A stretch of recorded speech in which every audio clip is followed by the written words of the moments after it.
दोस्तों नमस्कार, सत श्री अकाल, सलाम।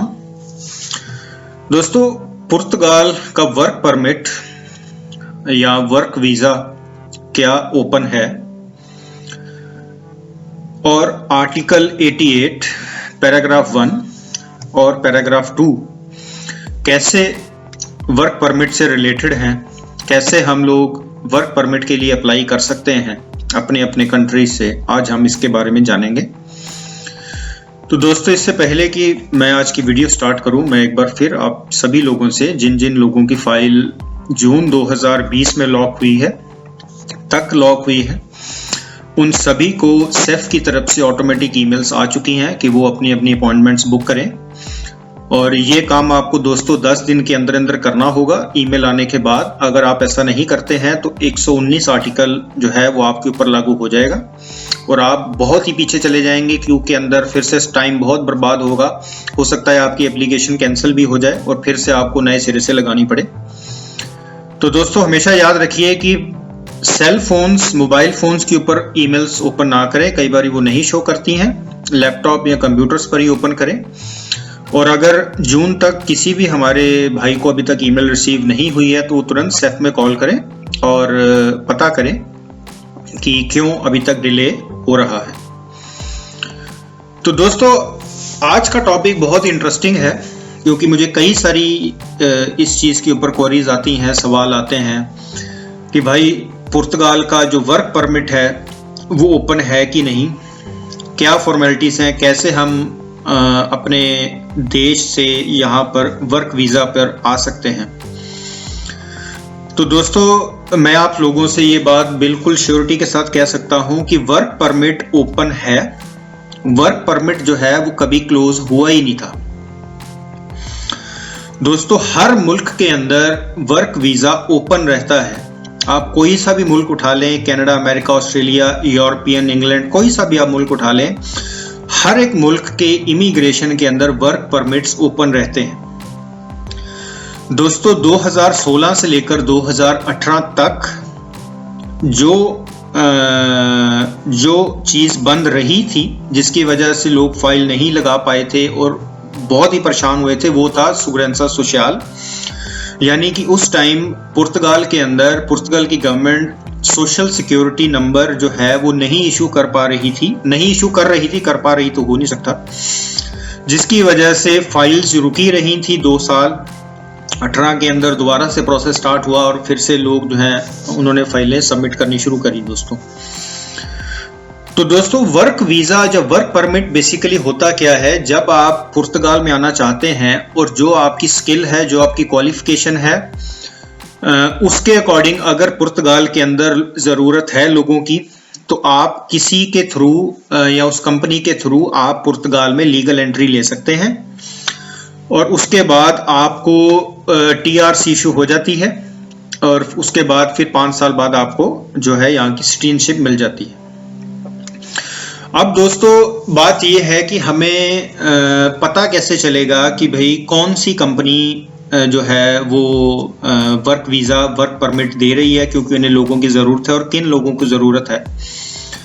तो दोस्तों, अगर आपके आसपास कोई इस तरह की ट्रैवल एजेंसी है जो सही है, चोर लोग नहीं हैं, तो आप उनसे कांटेक्ट कर सकते हैं। पर ज़्यादातर दोस्तों मुझे इस चीज़ का पता है कि लोग ज़्यादा फ्रॉड करते हैं, पैसे ले लेते हैं और बाद में फिर केस लटकाते रहेंगे। अभी ये प्रॉब्लम आ गई है, अभी इमिग्रेशन नहीं चल रही है, अभी वहाँ ये हो गया, अभी कंपनी ने रोक दिया है। तो इस तरह की चीज़ें वो करना शुरू कर देते हैं। और हमेशा याद रखिए दोस्तों कि सही जानकारी आपके पास होनी चाहिए। जिस बंदे से आप कांटेक्ट कर रहे हैं, जिस ट्रैवल एजेंसी से आप कांटेक्ट कर रहे हैं पुर्तगाल आने के लिए, वर्क वीज़ा के लिए, उसको जानकारी है कि नहीं है, वो क्वालिफाइड है कि नहीं है, ये सब बातें जो हैं आप अपने जहन में रखिए। फ़िलहाल तौर पर फिलहाल तौर पे मैं अभी इसके ऊपर जानकारी आप लोगों को दे पाऊंगा, क्योंकि कुछ दिनों तक, नॉट दिनों तक, बट मैं आने वाले कुछ अगले साल के अंदर मैं कुछ वर्क परमिट्स ओपन करवाऊंगा, जिसके थ्रू मैं इंडिया से यहाँ पर डायरेक्ट उसके ऊपर बुलाऊंगा लोगों को। पर मुझे उसके लिए कुछ वक्त चाहिए, प्रिपरेशंस करनी है दोस्तों, तो अगले साल के अंदर मैं इस चीज़ को कर सकूंगा। तो दोस्तों अब हम जानेंगे आर्टिकल 88 और कैसे वो कनेक्टेड है उसके साथ। तो दोस्तों आज आर्टिकल 88.1 और आर्टिकल 88.2 इसके बारे में हम जानेंगे, क्योंकि दोस्तों ये वो आर्टिकल हैं जो वर्क परमिट या वर्क वीज़ा के अंदर आते हैं। जब भी कोई इंसान पुर्तगाल के अंदर वर्क परमिट लेकर के आता है तो उसकी फाइल आर्टिकल 88 में ही लगती है। तो ये आर्टिकल 88 है क्या इसकी रिक्वायरमेंट्स हैं, आज हम उसके बारे में भी जानकारी लें, ताकि हमें पता होना चाहिए कि जिस मुल्क में हम रहते हैं, जिस आर्टिकल के अंदर हमारी फाइल सबमिट होगी, हम उसी के अंदर क्यों सबमिट कर रहे हैं, ताकि अगर आप किसी को हायर करते हैं अपनी फाइल लॉक करवाने के लिए, तो आपको पता रहना चाहिए कि क्या डॉक्यूमेंटेशन है, और जो वो आपको कह रहा है कि इस आर्टिकल में आप एलिजिबल हो तो क्यों। तो दोस्तों सबसे पहले आता है आर्टिकल 88.1। तो जैसे कि दोस्तों आप स्क्रीन पर देख ही रहे होंगे कि उसकी रिक्वायरमेंट्स क्या क्या हैं। तो दोस्तों आर्टिकल 88 ये कहता है कि कोई भी इंसान जो पुर्तगाल के अंदर काम करना चाहता है, वर्कर है, पर उसके अंदर उसके पास रेजिडेंस वीजा है, ये आर्टिकल 88.1, ये पॉइंट 1 का मतलब है पैराग्राफ 1। तो दोस्तों इसके अंदर जो चीज जो डॉक्यूमेंट्स रिक्वायर्ड होते हैं उसका आप जो है स्क्रीन पर देख रहे होंगे क्या क्या डॉक्यूमेंट्स रिक्वायर्ड हैं। तो इसके अंदर दोस्तों एक चीज की रिक्वायरमेंट नहीं है, वो है पीसीसी आपकी होम कंट्री से। तो दोस्तों जब भी आप पुर्तगाल आते हैं वर्क वीजा वर्क परमिट के साथ, तो आपकी जो फाइल लॉक होगी वो 88.1 के अंदर होगी। जब भी आप लॉक करवाने जाएं, अगर आप किसी को हायर कर रहे हैं तो ये उसे पता होना चाहिए कि आपकी फाइल 88.1 में लॉक होगी, 88.2 में नहीं लॉक होगी। तो दोस्तों अब 88.2 क्या कहता है दोस्तों, फर्क सिर्फ इतना ही है कि जो 88.1 है वो आपको विद रेजिडेंस वीजा, जो 88.2 है वो है विदाउट रेजिडेंस वीजा। यानी कि 88.2 वो आर्टिकल है जिसके अंदर सबसे ज्यादा लोगों की फाइल सबमिट होती है हमारे मुल्कों से, यानी कि इंडिया, पाकिस्तान, बांग्लादेश और नेपाल से।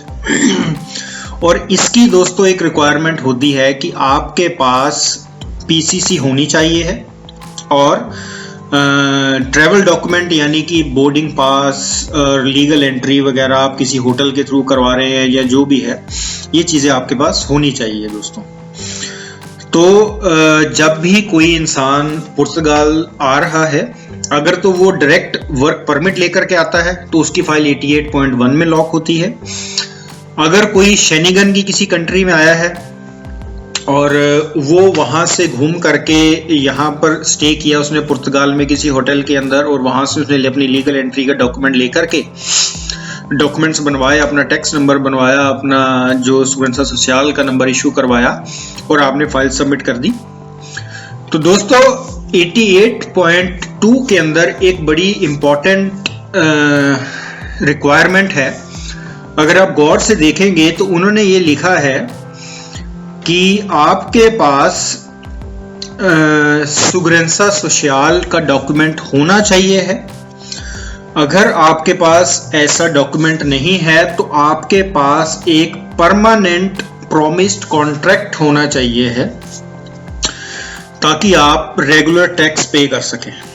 ये दोस्तों सेफ की रिक्वायरमेंट है इस आर्टिकल के अंदर।